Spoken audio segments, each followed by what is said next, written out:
주님은 지금 율법주의를 다루고 계시는 게 아닙니다. 주님은 그들의 율법주의와 인간적인 생각으로 하나님의 생각을 대적하는 그들의 종교 지도자들의 종교 기득권을 지키기 위한 그것에 대해서 하나님의 아들은 경노하셨습니다. 그처럼 사람을 불쌍히 여기시고 연민과 동정으로 가득한 A man of sorrows, 슬픔의 사람이 분노한 경우가 있습니다. 딱 한 경우, 종교인들. 그런데 무엇에 대해서 주님께서 지금 이 말씀을 하실까요? 왜 바리새인들이 뜸씨를 여기서 말씀하셨을까요? 위로 쭉 올라가 보시면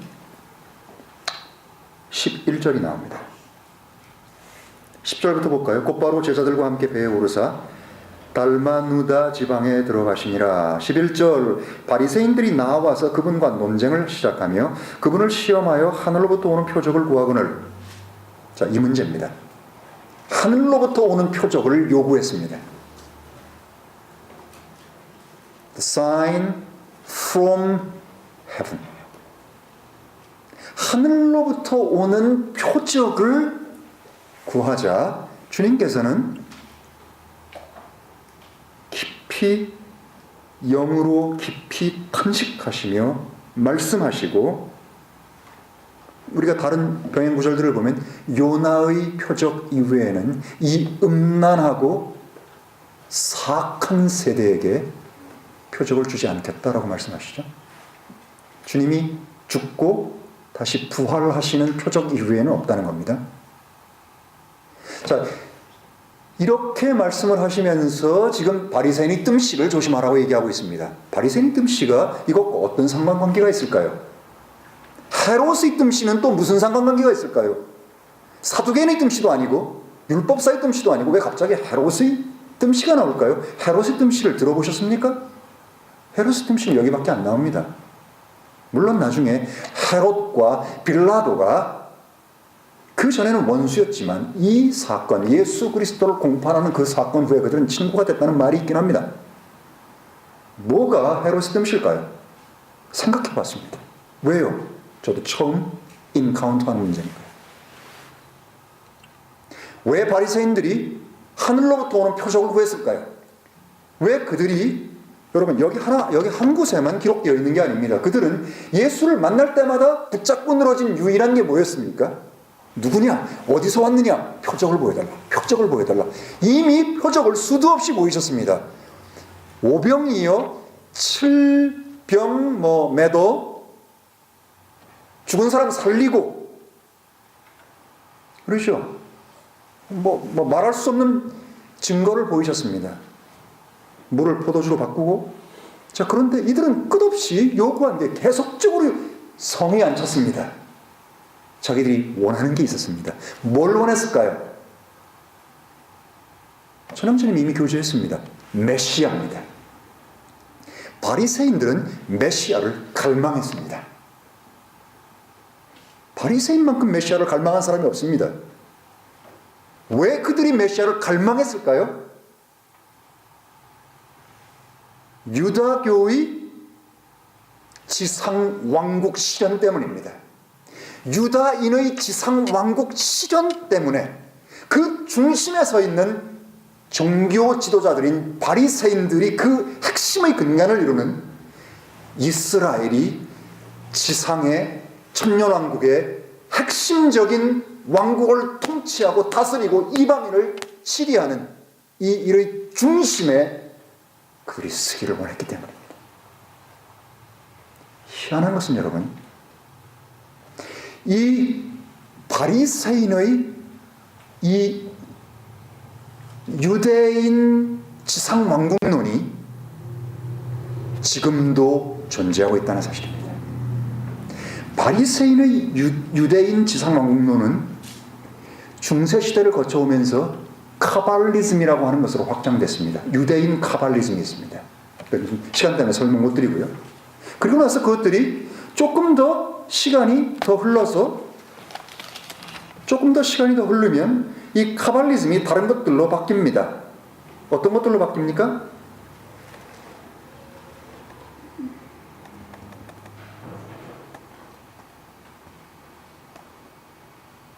갑자기 생각이 안 나는데, 예, 프리메이슨이요. 카발리즘도 프리메이슨도 공통적으로 주장하고 그것을 위해서 사는 게 있습니다. 유다인이 지상 왕국을 통치하는 것입니다. 그런데 이 현상이 오늘 이 순간에도 여전히 있다는 겁니다. 어떻게 있습니까? 이 바리새인의 뜸씨, 지금 율법주의를 얘기하는 게 아닙니다. 메시아의 지상 왕국 통치, 그때 유다인들이 지상 왕국의 핵심적인 모든 일들을 다 한다는 이 지상 왕국론이 여전히 지금도 유효합니다. 무엇 때문에요? 세대주의 때문에.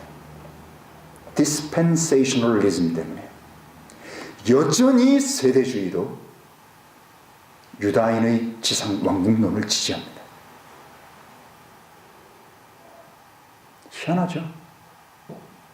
어떻게 사람들은, 저도 마찬가지였습니다만, 이즘이라고 불리워지는 것들, 여러분, 그것이 무엇이든지 간에 상관없습니다. 우리가 보통 보면 언약, 신약 뭐 이렇게 얘기하죠. 이 세상에 기독교 종교를 대별하는 두 개의 신학 사조가 있습니다. 하나는 언약 신학이라는 겁니다. 언약 신학. 또 하나는 세대주의입니다. 영어로 언약 신학은 covenant theology라고 불리고, 세대주의는 dispensationalism이라고 부릅니다. 이것을 다른 말로 표현할 때 뭐라고 표현하는가 하면 첫 번째 것을 캘비니즘이라고 표현합니다. 물론 캘비니즘 전부는 아닙니다. 왜냐하면 이 언약 신약이라고 하는 것은 중세시대에 어거스틴으로부터 시작돼서 그의 영적인 후계자나 다름없는 칼뱅, 루터, 그리고 종교개혁자들에 의해서 확장되고 발전되고 정립되고 칼빈의 후예들에 의해서 최종적으로 완성된 신학 사조요 교리의 틀입니다. 장로교부터 시작해서 많은 사람들이 다 이걸 다 믿습니다. 그런데 중요한 건 이것이 이즘이라는 것입니다. 칼비니즘, 알마니아니즘, 카발리즘.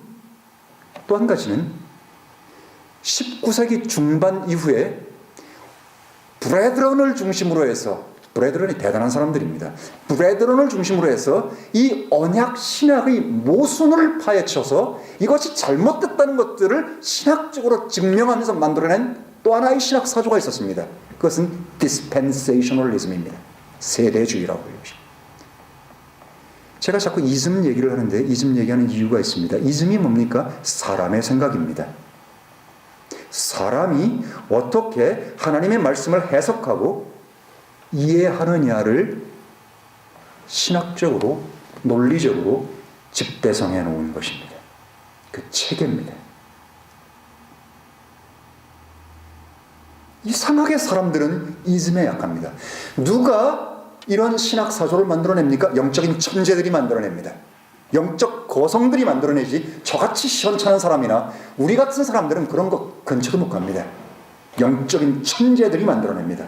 그의 글들은 놀랍습니다. 그의 판단력, 그의 영적인 통찰력, 그의 해석 놀랍습니다. 그런데 여러분, 영적 천재들이 가장 무서운 사람들입니다. 왜 그런지 아십니까?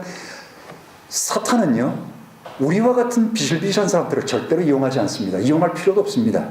그런데 영적 천재, 뛰어난 영적 천재는요, 그 말 가운데 어느 것 몇 가지만 살짝 리본을, 뜸씨를 집어넣으면 사람들은 눈치채지도 못하게 그의 의도가 깊은 곳에서 어떤 것을 향해서 있는지를 모른 채 그 놀라운 신학의 전개와 그 논증, 그 깊이 여기에 마시가고 여기에 취하고 이것을 무조건적으로 받아들이게 됩니다. 사람은 이렇게 연약합니다. 사람은 이렇게 무지합니다. 제가 여러분에게 끝없이 제가 가르치는 것이 성경과 같은가 다른가를 끝없이 확인해 보라고 하는 이유가 뭔지 아십니까? 사람을 믿지 말고